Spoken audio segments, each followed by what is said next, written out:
Hey guys, welcome back to another episode of the Screaming at Kicking podcast. Make sure you stay till the very end because we learned something that we did not expect from our guest, and it is pretty cool. All right, let's go ahead and jump into the episode with Dr. Nick Winkelman, and make sure, again, you stay to the end because it's pretty awesome.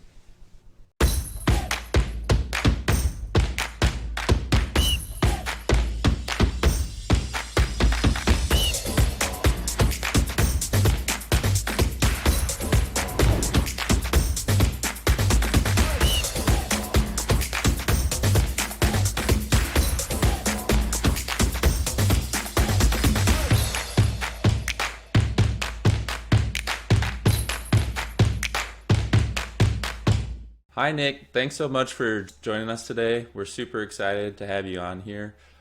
Really awesome that you could join us here.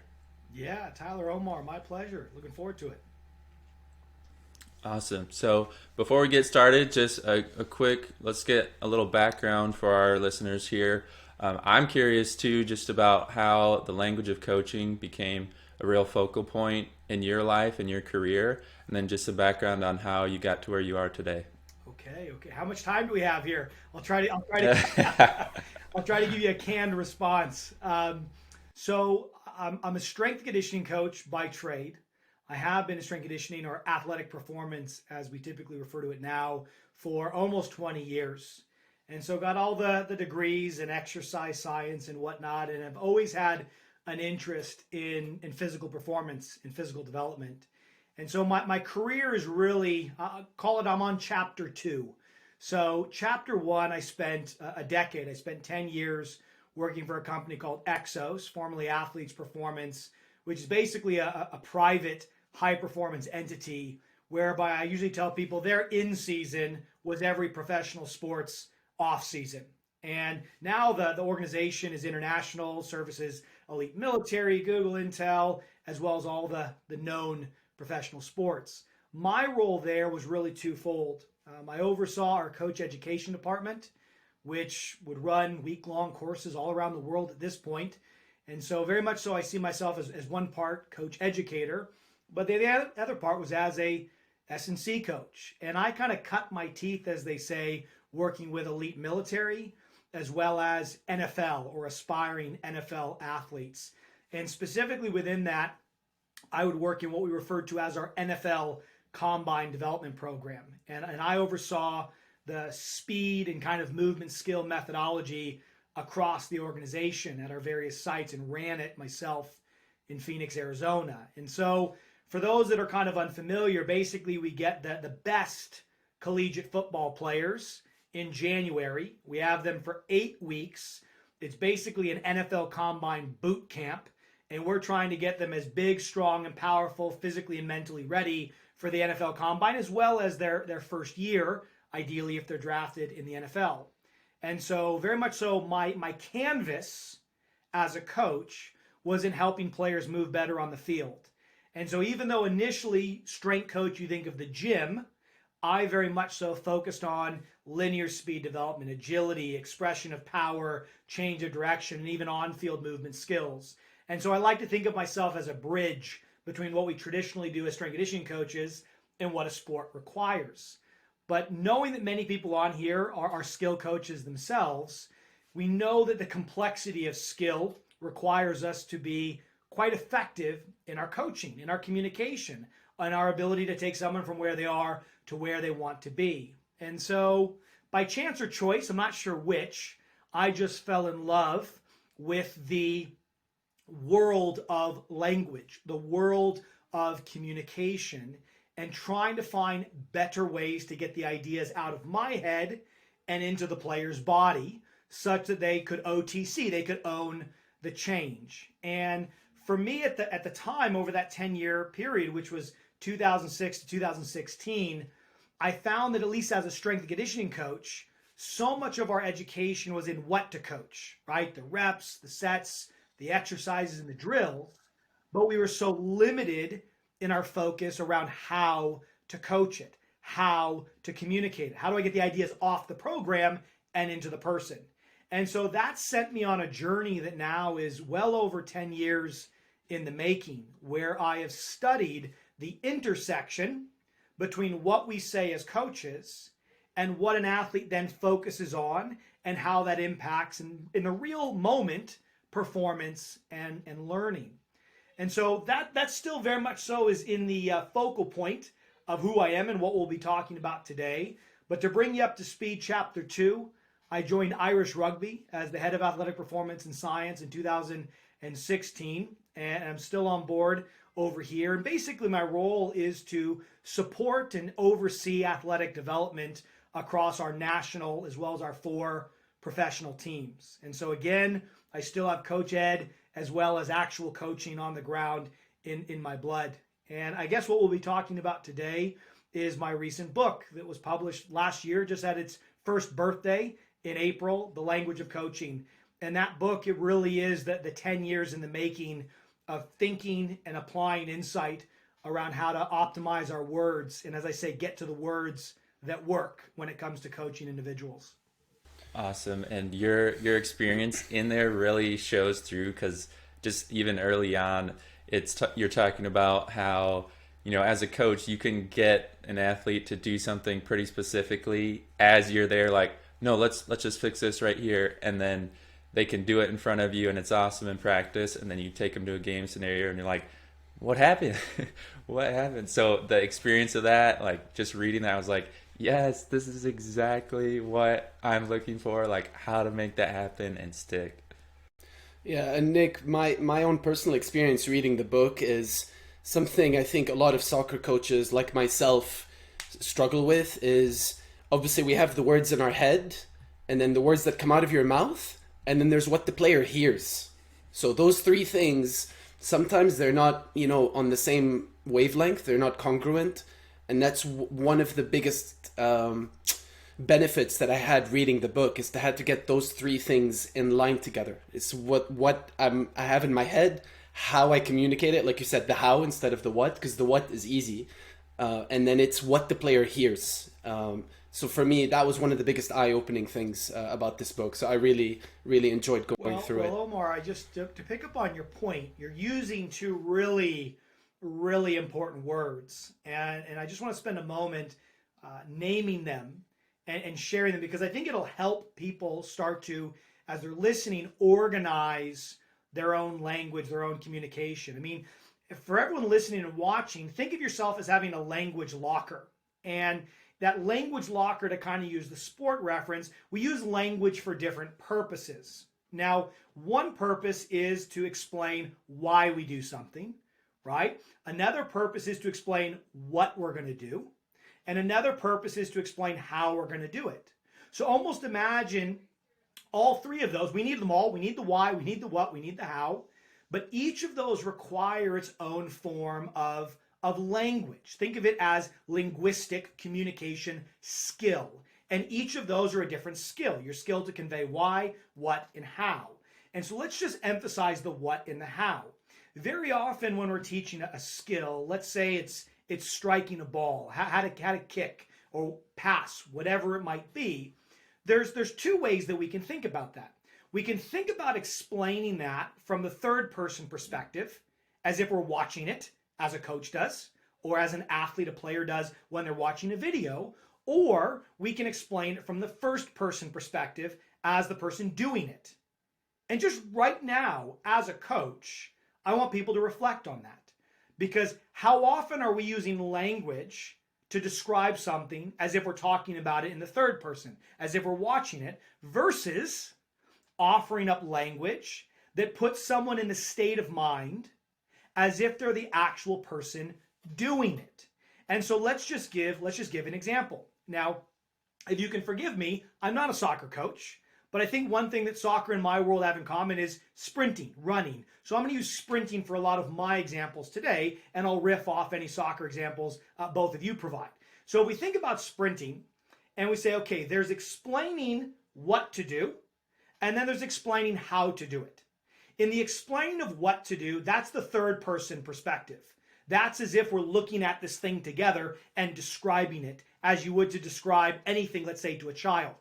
Versus the language of how is, how am I actually going to do this? How am I going to become the skill? How am I going to become the technique that we're observing? So I'm now Omar, let's say I'm working with you. I might say, hey, today we're going to sprint.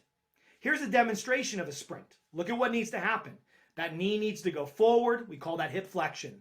That leg needs to go back. We call that hip extension. And from head to heel, we want you to be nice and straight. Head to heel, strong as steel. Now, even as I'm talking, I would imagine what's going on for people is the idea, a visual of sprinting is starting to populate their mind. And it's almost as if I've taken a flashlight, a spotlight, and I've kind of zoomed it in. I've given you a tour of technique. Oh, that front leg goes forward, that's flexion. The back leg goes back, that's extension. And we want nice straight lines. And maybe even a picture of Usain Bolt starts to populate your mind. But the key thing is, how does that language translate into actually doing it? How does that language translate into actually being able to express that sprint? And the reality is, for most of us, it doesn't.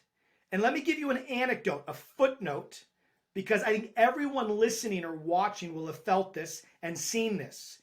And have you ever had an athlete come up to you and say, Coach, I know what to do, I just don't know how to do it. I think so many coaches again and again and again have felt that. Even as a new young coach, how many coaches say, I know what good looks like, I just don't know how to get them to do it. And so both as coaches and as players, we find ourselves in this kind of gap between knowing what to do and knowing what we want to see, but not necessarily having, as a coach, the linguistic power to convey it, or as an athlete, the understanding to become it. And that's where we need this second category of language, the language of how to do it, or the language of coaching, as I talk about in my book. And so now, Omar, I'm still working with you on your sprinting. I need to get you out of the third person. I need to get you out of thinking about this movement as if you're watching a video. And I need you to become the mover. I need you to become the skill you're trying to express. And so now I might say things to you such as, hey, as you sprint, focus on rapidly pushing the ground away. I want you to explode off the ground. Just allow that word for the listeners, right? Allow the word explode off the ground. You can feel that. The common currency of my words is invested in how that makes you feel. It's not just a visual. Certainly you can visualize it, but you can also feel how that might come to life in your body. Equally, I could say, hey, as you explode off the line, I want you to drive your knee forward as if you're to shatter a pane of glass. Literally, with every single stride, punch through an invisible pane of glass in front of you. And the second you imagine punching your knee through a pane of glass, guess what? You become the one hitting the glass. You feel the power required to become that sensation and the movement that produces it. And so I want to pause there. I took a bit of time because it's so critical that both forms of language are important. This technical descriptive language and this kind of coaching applied first person language. We need them both. But let's be brutally honest. It's that second form of communication. Learning how to offer language that translates into a focus that gives me a feeling that allows me to become the skill I pursue. That's what we are here to get better at. And that's ultimately what the language of coaching was designed to help the entire movement profession do. Nick, one great example that I took from your book and applied on one of my goalkeepers, we were working on just exploding off the ground, getting up as high as possible into the air and catching the ball in midair. Now, instead of doing the internal focus, put the knee up to this level, back leg goes here, arms stay straight and all that stuff, I used one example in the book, which is jump as if you're getting a rebound from a basketball. And I thought, oh, wait a minute, this goalkeeper played basketball when he was younger for many years. I was like, okay, so this example is relevant. And immediately I saw a difference in the leap. They were jumping up as if there was a rebound to a basketball. It just looked more fluid. And again, I'm not articulate enough to describe it, but it just looked better. Not just, getting more inches on the vertical jump. The reach was there. So hidden inside of that very simple example, Omar, is brilliance, is true brilliance that let's just unpack a little bit. And you named a few of the things. Earlier on in our discussion, you said that sometimes it can be difficult when you're coaching in that you'll say one thing, but either the athlete didn't hear you, they didn't understand you, possibly they misinterpret.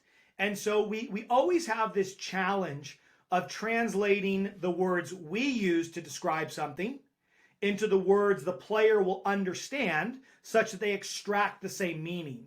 And so in the case that you're offering here, the goal was to jump as high as you could with good fluency of movement. How do you convey that? And so assuming that the player wasn't doing it the way you wanted to offer up some cue, some language that could help them experience or become the change. In this case, the height of the jump that you were trying to encourage. And so you recognize that the meaning was to jump high. They understood the meaning, but they couldn't access it physically. And so what you did is you said, hold on now.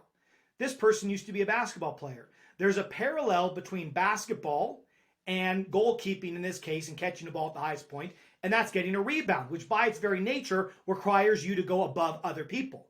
It wasn't just about, hey, jump high. No. A rebound takes that to another level. It's jumping high above others, which makes more salient. It makes stand out the fact that you need them to get up as high as they can as fast as possible.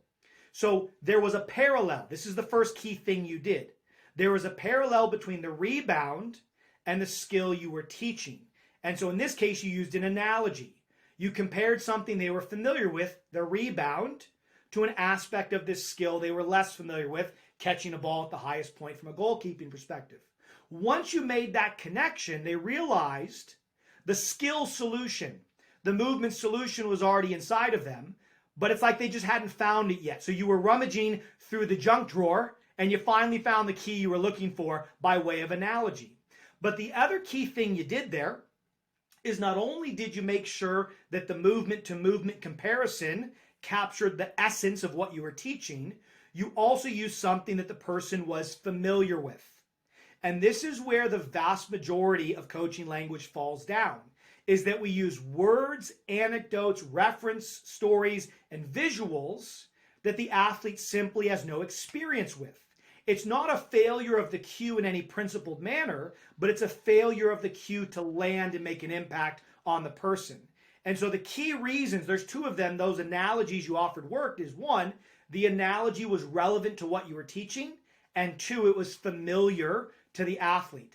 That really is the DNA of creating effective comparisons. The DNA of effective analogy use is, one, is this thing relevant? And two, are they familiar and do they like it? And it sounds like this player liked basketball, making the analogy stick that much more. Yeah, absolutely. So you mentioned there's a lot of research in the book about internal and external focus.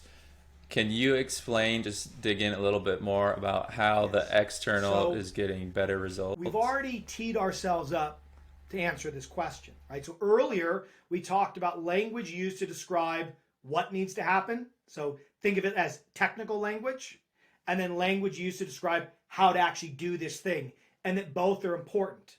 When you actually look at that in the research space, they refer to this language as internal language and external language. Now, again, for those listening or watching, I want you to think of a specific skill.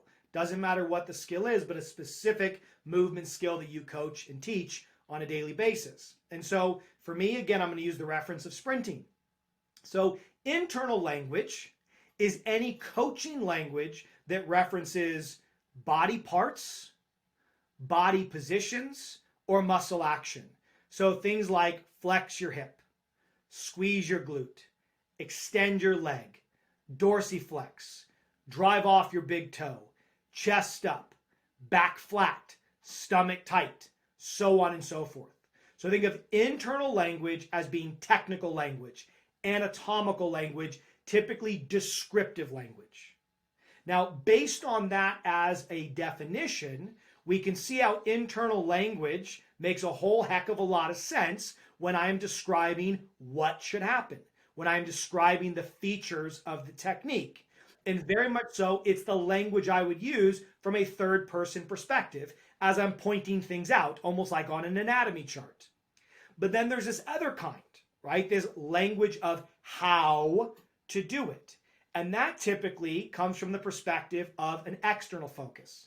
Now, an external focus relates to drawing one's focus or attention to one's impact on the environment, i.e., push the ground away, or the outcome that interaction with the environment is meant to produce. Cover 10 meters as fast as you can.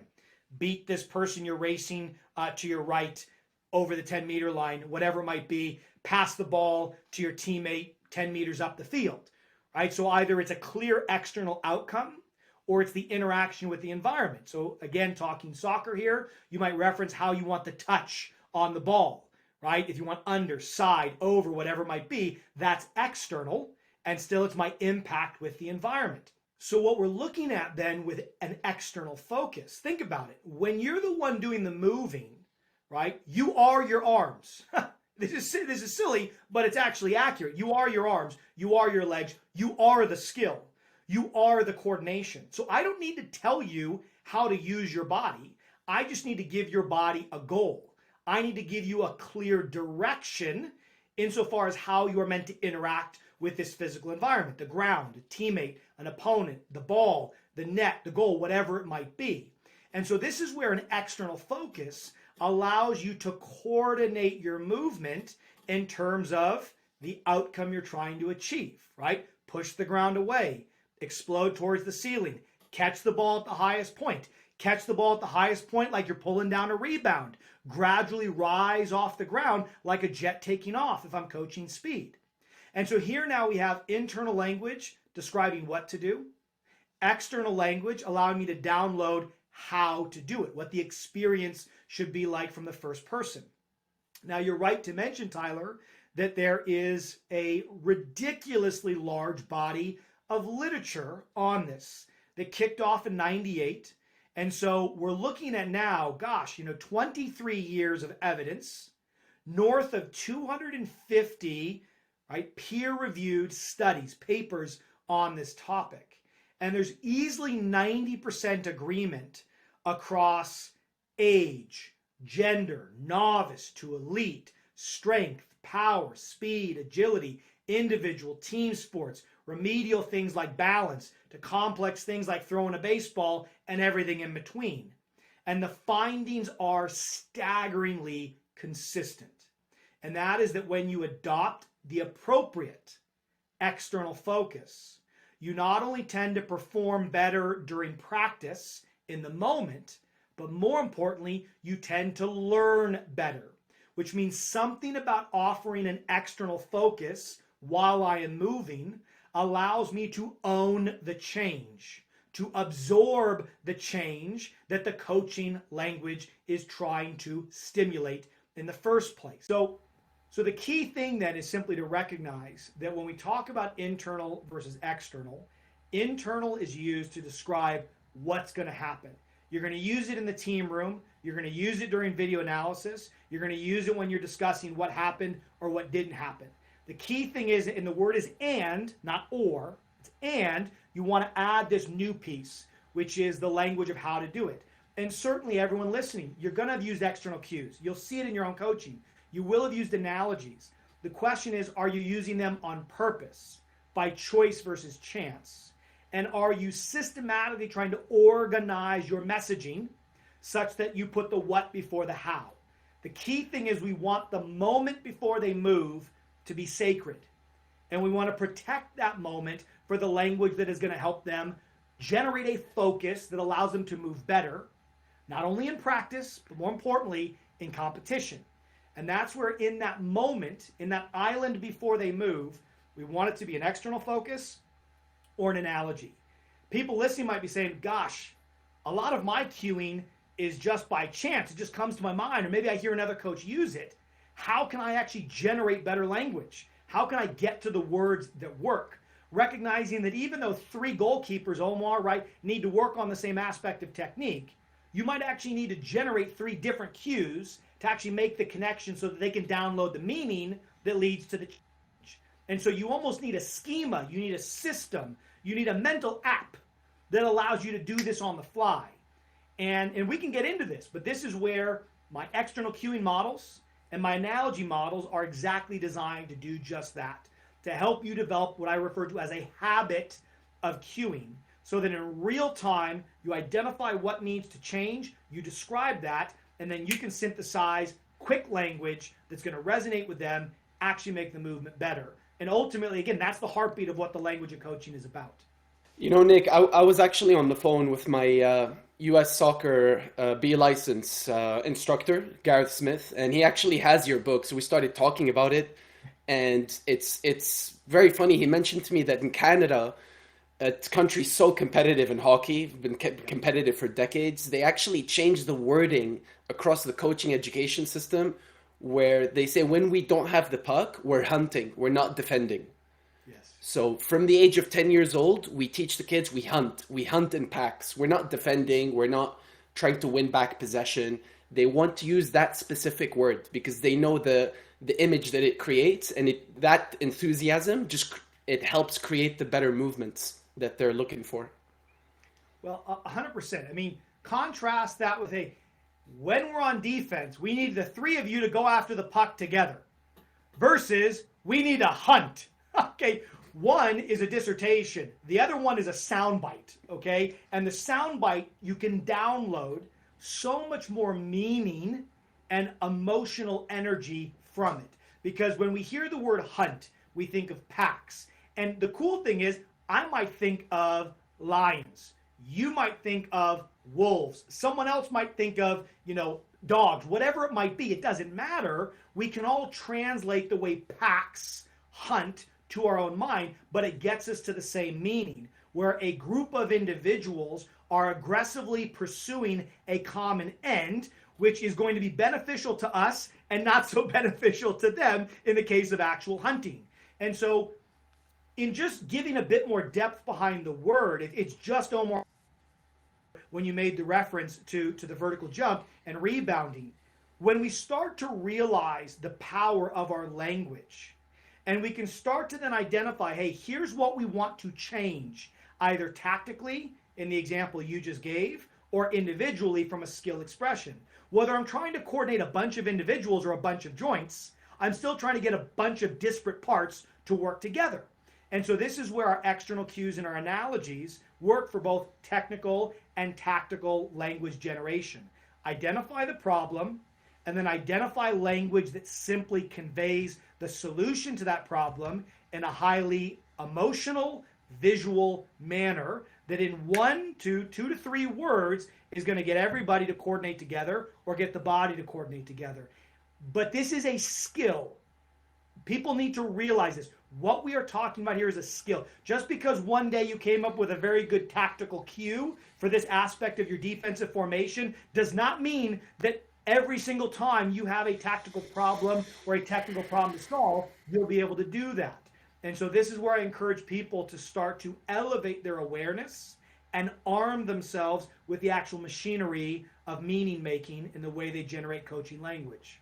Yeah, I mean, one thing, especially, last night, we had a game last night, against the California Strikers, and we were doing some finishing towards the end of the warm-up, and, I was just trying to find the right words to use. Instead of going for power, I wanted them to aim for the bottom corners, but I didn't want to say that, so I just guide it.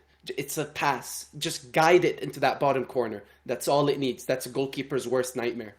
So since reading your book, I'm constantly trying to find myself, like you said, the best of both worlds, internal and external. But the external is something that I never really thought of before. So Omar, let's not lose that. So talk to me how did you come to the word guide? Guide for me suggests that I might even have longer contact with the ball. I'm trying to be more precise with the ball. I'm trying to have greater control. Walk me through why you use the word guide. Do you know what? That's a great question. I use the word guide because I wanted to take the venom out of the power. I think they were going with too much power. And as a former goalkeeper, I want you to hit it with power because that means the accuracy will go down. So when I use guide, I say just it's a gentle tap. It's a gentle inside of the foot. Just guide it where you want it to go. So just take the venom out, take the power out. You don't need it to beat the goalkeeper. You just need to guide it into that bottom corner, especially from 10, 15 yards out. I don't know if that's a good enough reason. No, but so again, first of all, you used a beautiful analogy as you teed that up. You wanted to take the venom out of the power. Like just even you using that, what you said is, I want to take the sting out of the power. I want to take the negativity out of power when power is taken to the extreme. And when power is taken to the extreme, especially in high skill, high accuracy sport, that's when chaos is introduced to the contact and therefore increased variability, which means it doesn't go where I want it to go. Conversely then, when we think about guide, you almost imagine you're guiding your grandmother through a doorway. You'd put the hand possibly on their back or allow them to hold onto your arm, and you're keeping contact for longer to ensure that they get where we'd like them to go safely. And what I would imagine is what that's going to do is it's going to be a longer contact with the ball. It's going to be more finish and follow through in the direction I want to go. But the cool thing is, right, that then parlays into the biomechanics needed to achieve it. So when you use the word guide, it's like a Trojan horse. You're hiding all of this technical jargon, all this technical baggage inside of a simple, accessible word that acts like Simon Says, right? Simon says, touch your nose. Simon says, touch your toes, right? In this case, they don't have to think about the mechanics. They just think about the end and act as if. I want to put one final emphasis on this. Children come into this world pre-verbal. They cannot speak, but they're massively suited to mirror mom and dad. Within a matter of seconds, a baby can smile in response to mom or dad smiling or parents smiling at them. Equally, as they get older, well before they can speak, they can act like mom, dad, right, dog or doctor, and they can pretend as if. We don't lose this ability as adults. And so it's the way that the mind can massively reduce complexity and information overload. There's a reason we say a picture's worth 1,000 words. And the cool thing is, I don't need to give you 1,000 words to put a picture in your mind. And so with one simple word, guide, you take the venom out of the power, and it allows me to download and act as if all the reference points of guiding I have in my life, which all parlay into the controlled biomechanics you're encouraging. Now, we're riffing on this in far more detail than you ever would need to in front of a player, but I just want to highlight in your intuition, Omar, in your intuition, there is DNA. There is brilliance, and other coaches can avail of that systematically with everything they say. I really appreciate that. It means a lot coming from you. Again, I don't think I would have paid as much attention to it without reading your book. So again, that's why you're here. That's why we're here. We're two young coaches trying to learn and get better. But yeah, thank you for that. So the next question we had, I wanted to briefly touch on this constant debate between block practice and random practice. So just repeating the same technique over and over. So just creating that muscle memory versus putting the decision making into it, and then the players have to improvise on the skill that they need to do under pressure. So can you walk us through what's the healthy balance there? Yeah. So I had a very nice chat with Raymond Verheyen. So for those in the soccer football community, I would imagine they would be quite familiar with him. And we were talking through this in a similar discussion. And so the first thing we have to recognize, to answer that question, let's work back from the pitch. And so now I have a player on the pitch, and we can imagine any scenario, whether it's on the attacking or the defensive side of the ball. And three things need to happen. One, I need to identify, or recognize is oftentimes the word. I need to recognize what's happening in front of me. Once I recognize, okay, then I need to decide what I'm going to do. And then the third piece is then I need to act. I need to express a skill. So it's recognize, decide, act, RDA. Now, when it comes to skill development, we talk about this idea of representative design. And when we say things like representative design, it's a very fancy way to say, does practice represent competition? And so for practice to represent competition, we would say that we always need those three ingredients. And by having the opportunity to recognize accurate pictures, to then make accurate decisions against those pictures, and then finally act in accordance with that decision. With the goal being recognize, deciding, and acting as fast as I can in pursuit of the right end, the right acted out decision.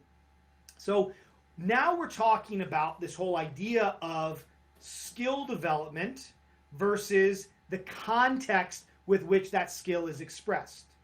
If you are horrible at passing the ball, okay, if the only time you get to practice passing the ball is under the contextual pressure of recognize, decide, act, arguably you're not going to get enough repetitions on the ball to make meaningful change, but also you are so distracted and disrupted by the recognize and decide side of things that you're not able to put full, meaningful, skill-developing attention to the actual action, the actual skill itself.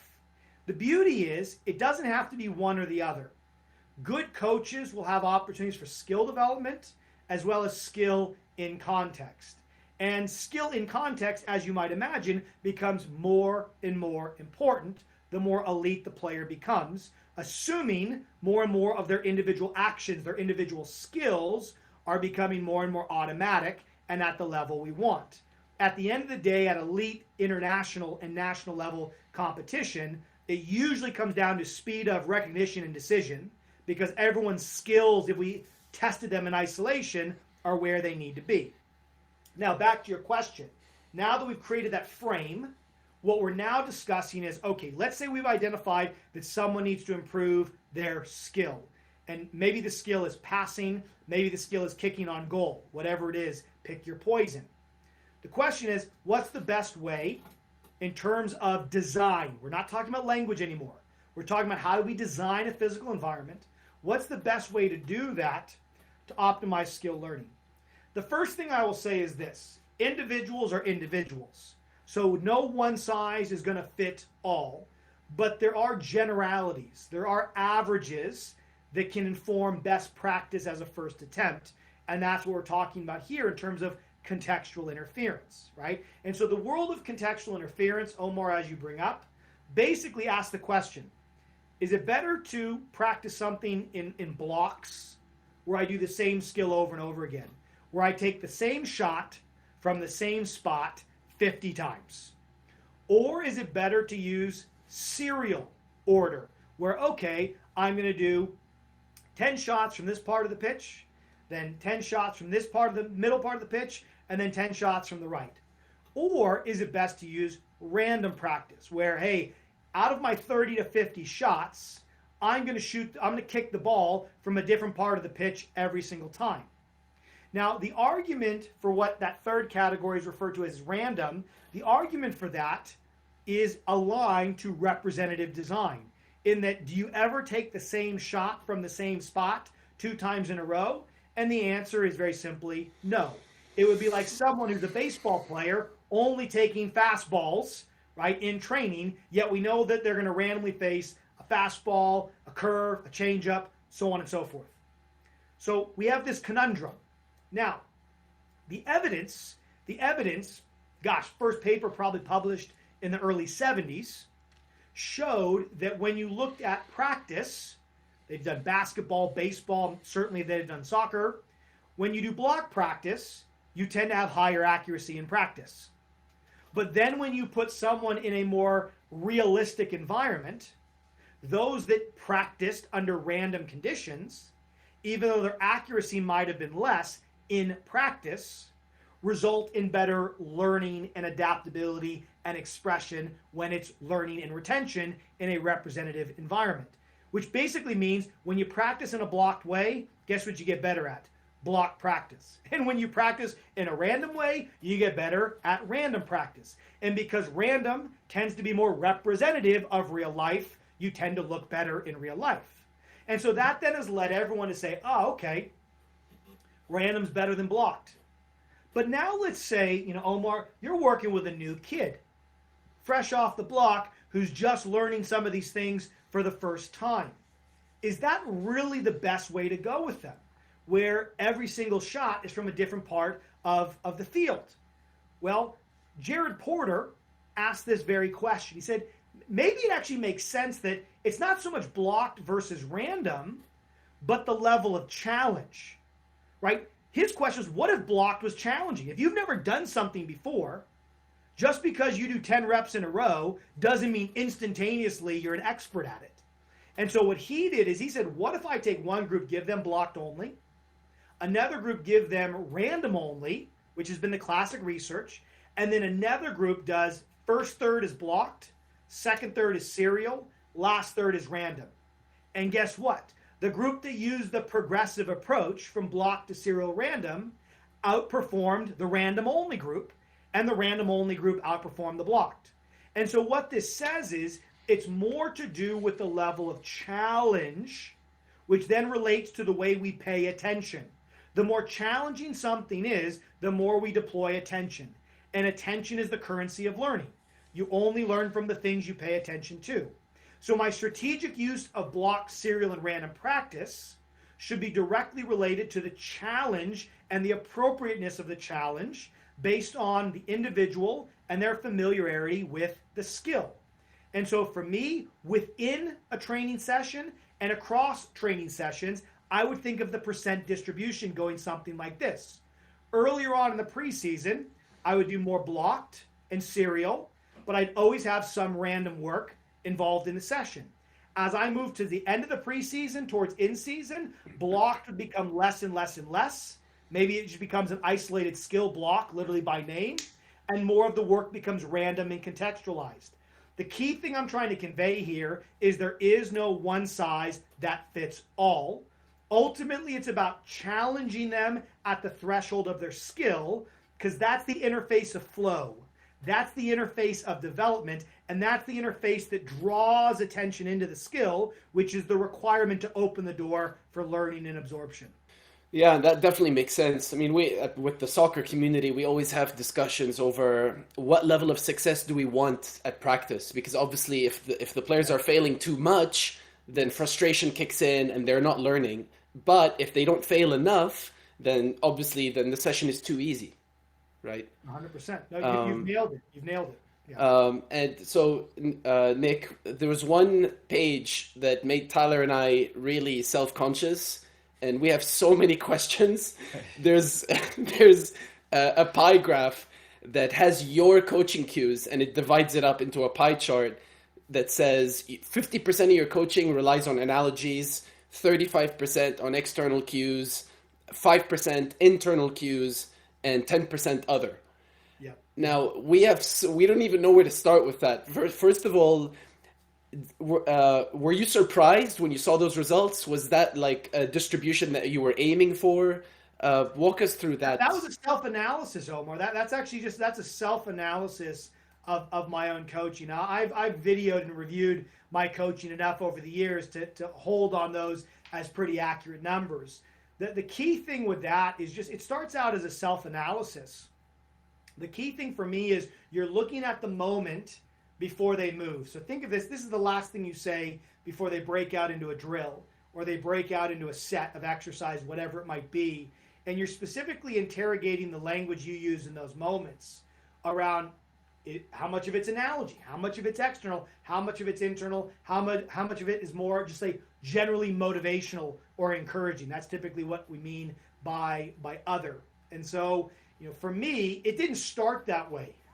When I first started coaching, it probably would have been, 80% internal and 20% external, with the odd analogy, cross your fingers by complete chance. Okay.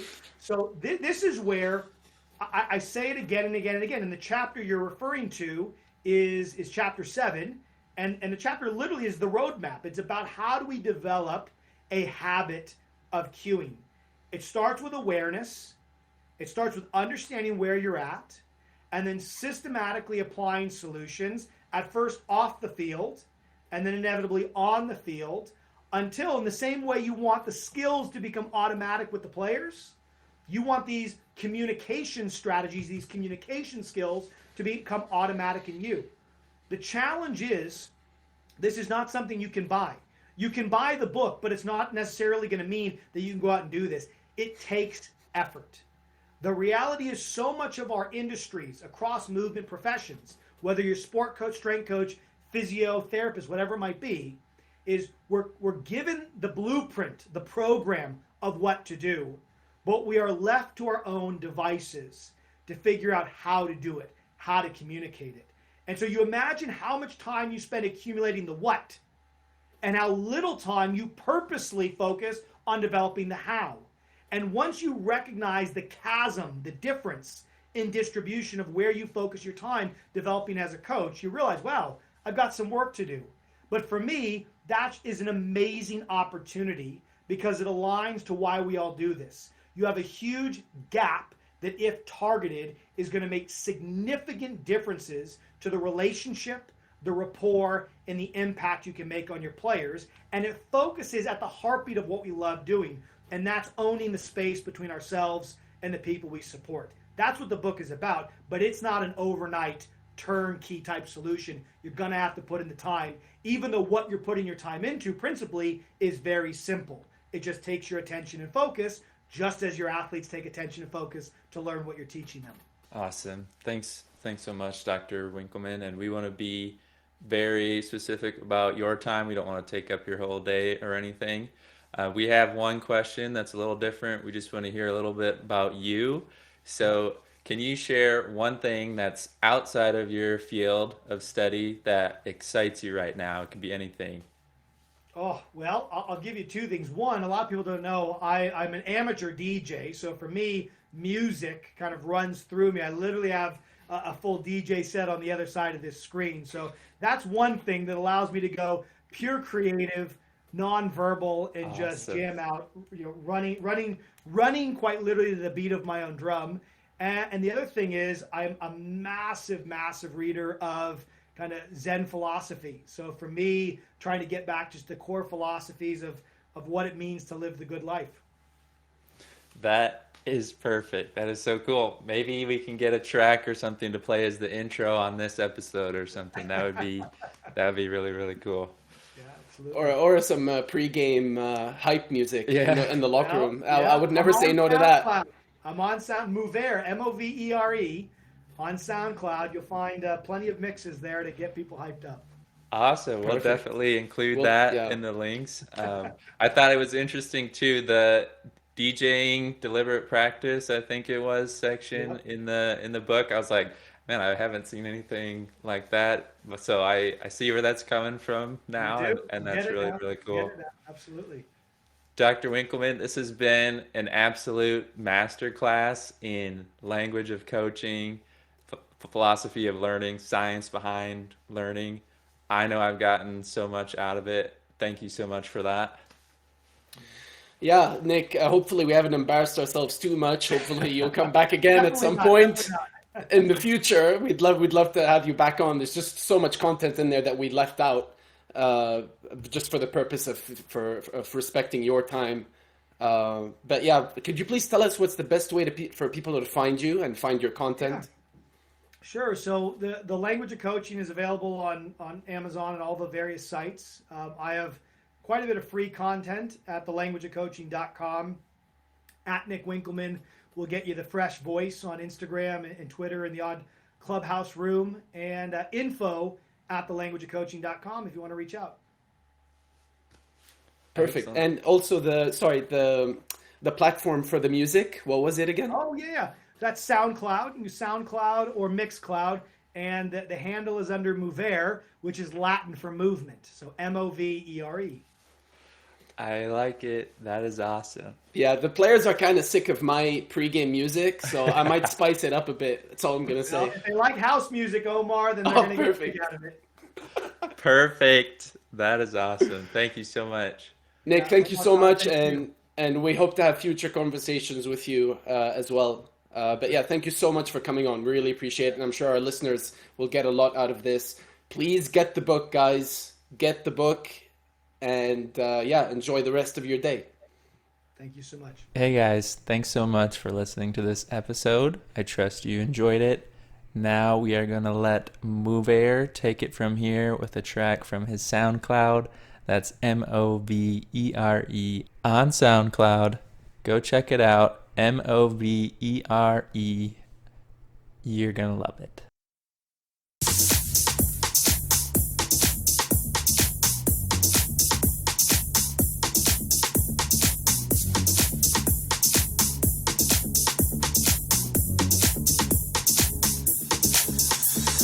Electro, electro, electro.